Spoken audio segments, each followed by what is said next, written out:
Sudah cukup lama saya tidak bertemu langsung dengan sahabat saya yang satu ini. Biasanya kami hanya bertemu di medsos atau aplikasi Zoom saja. Tapi hari ini senang banget karena saya punya kesempatan bertemu dengannya. Dan inilah dia, the one and only, sang legenda Singgih Susilo Kartono. Nah, ini dia, ini namanya Aulia. Dia seorang mantri BRI. Nah, ini tambah seru nih, karena kita punya teman baru. Jadi kita ajak sekalian Aulia untuk sepedaan bareng sama Mas Singgih. Sebagai mantri BRI, Aulia yang selalu setia mendampingi, membantu dan mendorong para pelaku usaha mikro agar dapat berdaya dan dapat memberikan dampak positif bagi lingkungan.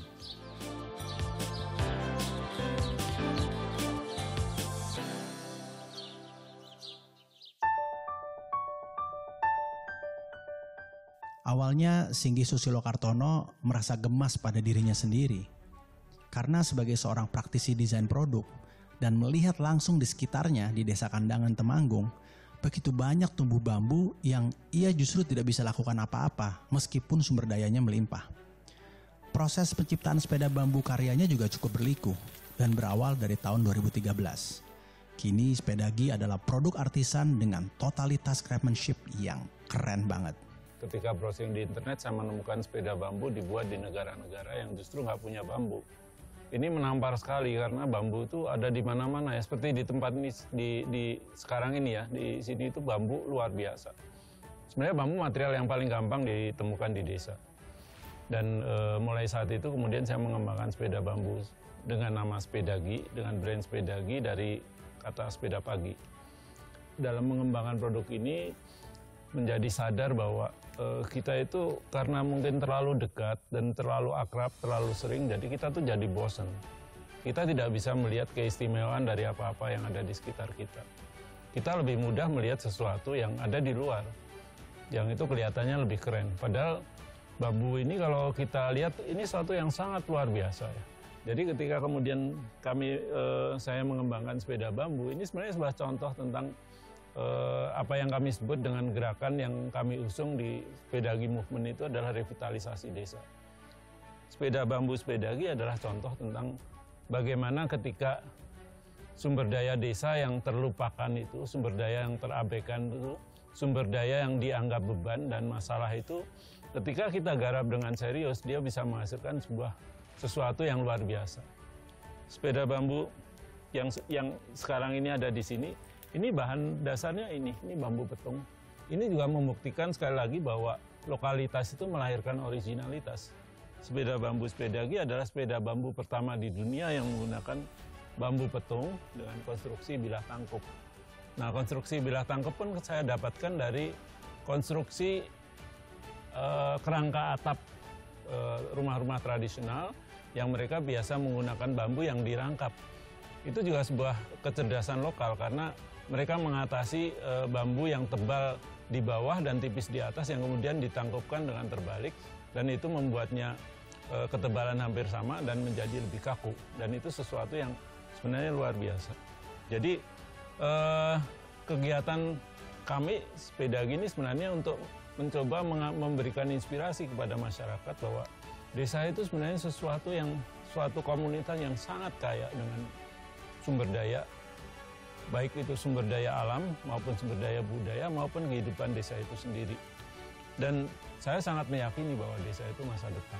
Jadi sepeda bambu Sepedagi ini adalah sebuah contoh bagaimana kalau kita seriusi desa, dia akan bisa menjadi sesuatu yang sangat bermanfaat, sangat berharga di masa depan, dan sesuatu yang sangat mensejahterakan negara kita.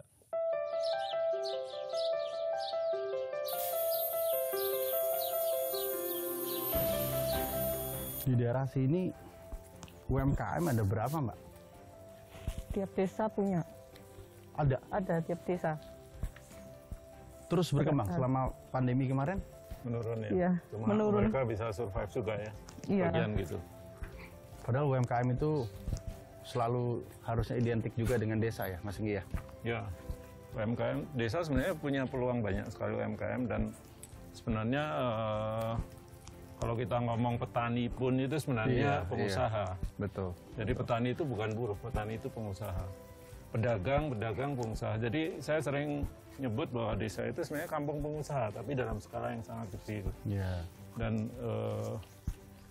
yang jadi dan rata-rata mereka yang pengusaha itu masih nyampur dengan kehidupan rumah tangganya. Itu yang sering jadi problem kan. Skalanya terlalu kecil dan pengelolaannya nyampur sama rumah tangga seperti itu. Iya. Itu bener lapangan kayak gitu ya, Mbak? Apa ya? Iya. Ya. Berarti laporan Seperti keuangan itu. kadang-kadang masih suka Iya, masih bercampur kecampur-campur sama dan lain-lain. kebutuhan Keluarga. rumah tangga. Oh, saya semakin memahami nih sahabat saya yang satu ini. Memang unik cara berpikirnya, sekaligus filosofis.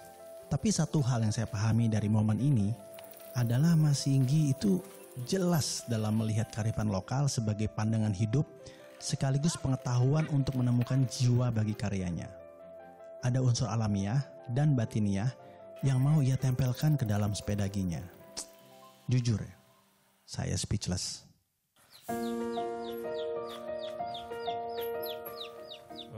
Iya, jadi di desa itu kan problem besar masyarakat desa itu ada dua, kebosanan dan interioritas. Makam itu menjadi sesuatu yang kekayaan desa yang mungkin orang desa menganggap biasa. Kalau orang desa lihat makam di kota dia akan kagum, makamnya bersih, ditata dengan banyak semen, keramik dan segala macam, rumputnya bagus. Padahal makam desa itu sebenarnya justru punya kearifan yang lebih dalam ya, karena untuk bahan-bahan yang digunakan di situ mereka menanam di sekitar. Kemudian tempat itu juga secara simbolik itu terlihat sangat menarik ya, karena dia punya pohon yang sangat besar dan sekarang ini justru menjadi tempat di mana pohon-pohon besar itu terlestarikan karena masyarakat desa nggak akan nebang pohon itu sembarangan di makam. Kemudian pohon kamboja. Getah kamboja itu punya efek yang sangat mempercepat di pembusukannya sebenarnya. Dan itu kenapa ditanam di situ sebenarnya bukan karena hanya semata sebagai sebuah simbol ya.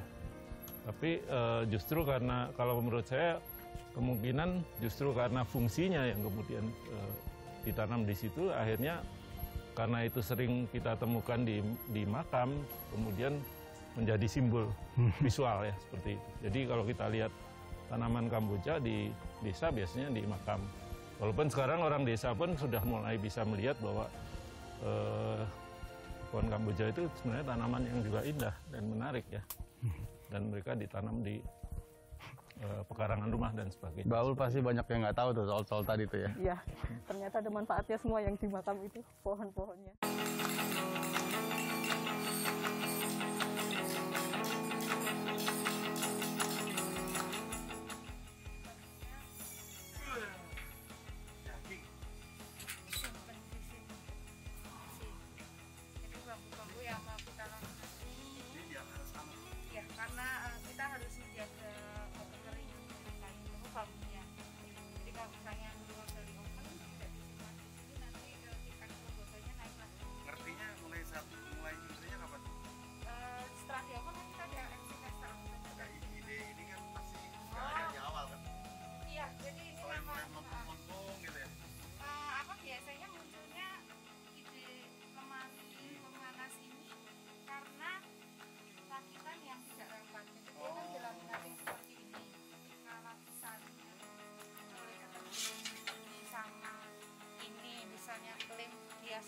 kurang kering, laminat-ringan ini terbuka. Jadi kasusnya seperti itu, kita memastikan dia harus tetap kering dengan suhu ruangan ternyata tidak bisa, nah kita makanya ini hasilnya. Begitu diciptain, ternyata ya, problem. ya, saya nanti saya kasih saran. Sederhana sekali. Ini juga berkala kita cek, kalau terlalu panas kita kurangi lampu. Dan bersahabat dengan para laba-laba. Iya. Untuk menghasilkan satu sepeda bambu, teman-teman di workshop sepedagi ini memerlukan waktu 6 hari kerja. Dengan cermat, dengan teliti, lewat tangan-tangan terampil artisan. Hasilnya, mengendarai Sepedagi ibarat mengendarai karya seni menurut saya. Dan sebagai sebuah brand, Sepedagi kini sudah menjadi ikon dari gerakan revitalisasi desa. Desa sebenarnya banyak memiliki potensi yang tidak terlihat oleh masyarakat desa itu sendiri. Kini, Sepedagi sebagai sebuah gerakan juga telah ditularkan ke beberapa negara lainnya. Saya sih berharap teman-teman UMKM bisa seperti Pak Singgih yang pandai memanfaatkan kearifan lokal dan hal-hal positif di lingkungan sekitarnya.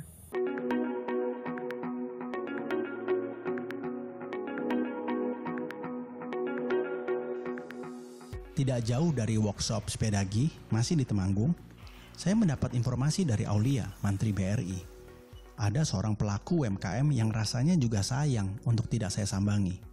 Erianti namanya. Ia punya sebuah kedai kopi bernama Eri Coffee. Saya baru tertarik itu karena prestasi Bapak. Bapak itu petani prestasi menurut saya. Karena berbagai macam penghargaan yang Bapak dapat. Jadi saya berpikir kenapa kok enggak saya teruskan. Maksudnya mubazir kan Mas. Kalau enggak saya teruskan, jadi saya meneruskan. Bapak yang di budidaya, saya yang di marketingnya. Itu gitu. Dan sampai sekarang jalan. Kula niku ning kepripun sagete tanah niku segede wae niku saged kathah pripun ngoten njuk kula niku ngangge rabuk kandang. Niku rabuk kandang ten niku ngeten kathah rabuk kandang. Kimia niku sekedhik kimia niku sing kathah niku rabuk kandang. Jo rasa niku saged sae ngoten rasane niku. Priye gawe rasa sing apik kepriye? Kula ora nganu budidaya. Wong kula niku semut niku mawon mboten tak semprot, mboten mangke disemprot. Nyedap niki ting niki. Mangke niki mboten sae nek di minum, diunjuk niku mboten sae. Kepripun sagete sae diunjuk ngoten. Setahu saya kopi itu rasa tuh sama Mas, yang penting itu kopi. Ternyata beda. Ternyata cita rasa kopi itu dipengaruhi budidaya itu 60% di budidaya. Kemudian 20% dia di SOP, di prosesnya. 15% dia di roastingannya, di seduhannya itu cuma tinggal 5%. Budidaya itu harus tepat sasaran, tepat tempat, tepat waktu. Kalau banyak kita pupuk pakai pupuk kimia, itu juga pengaruh loh Mas, ternyata dirasa. Makanya kita keluarga sebisa mungkin kita setiap tahun sudah mengurangi untuk pupuk kimia. Saya itu cuma berpikir nih, bagaimana cara petani itu bisa mendapatkan pendapatan yang lebih. Kita harus merubah kayak tadi pola pikir petani. Dari dia panen, diproses, jangan langsung dijual ke pengepul. Bagaimana ya, kita harus PR petani, harus pinter-pinter petani. Kalau mau dapat nilai tambah ya harus kita kelola dengan baik SOP-nya, standar untuk prosesnya. Kemudian kita pasarkan ke kafe-kafe. Kita datangi kafe, ini loh Mas, saya punya sampel kopi kayak gini. Ini loh Mas, jangan malu Mas, saya tuh dulu gitu. Jadi satu kafe itu, ini Mas punya, ternyata mereka tertarik, loh Mbak, kok ternyata ini.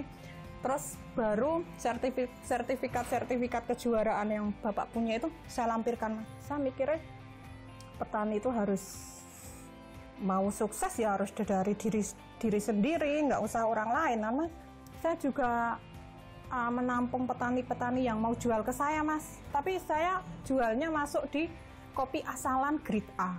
Harusnya harganya itu cuma masuk ke pengepul 23.000, saya beli 25. Tapi harus memang benar-benar kering. Saya tahu petaninya siapa dan dia punya lantai jemur sendiri di atas. Tapi setidaknya saya kasih contoh iki loh yang benar-benar kopi. Jadi yang memang benar-benar saya jual itu bin yang kualitas bagus.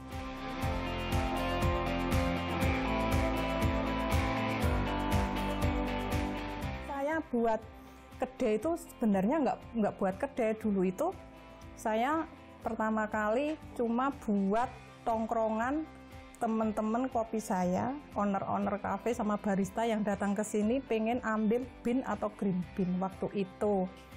Tapi malah rame. Jadinya saya buat kedai itu. Sekarang sini itu sudah ada 5 kedai kopi, Mas. Saya tuh pengen Gesing itu terkenal, jadi orang luar atas Jogja pengen ngopi nang Temanggung. Di sini itu langsung des ke Gesing aja, banyak kedai kopi, mau tongkrong di mana terserah gitu, Mas. Saya tuh pengennya seperti itu, desa Gesing itu. Sekalipun usaha itu kecil, dalam sebuah ekosistem yang besar, maka usaha itu akan bisa tumbuh.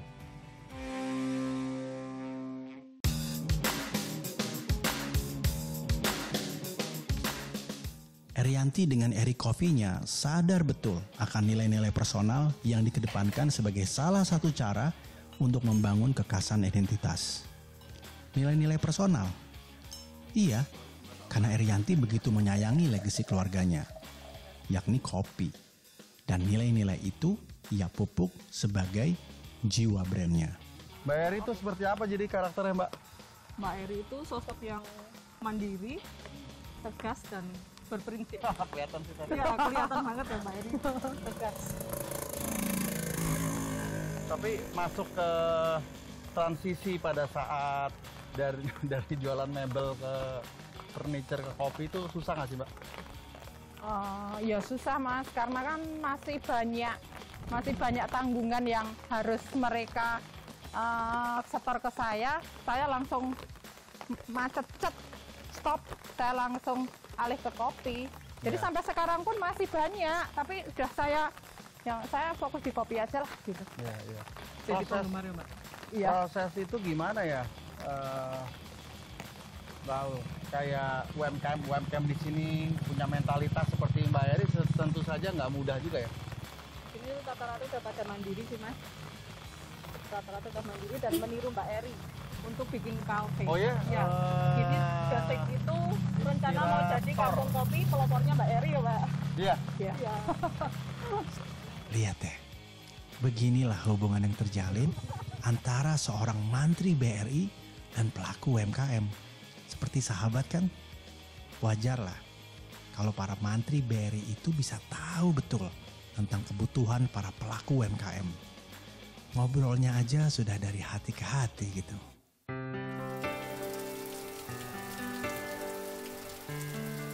Mbak, ini kalau ini jenis kopi apa?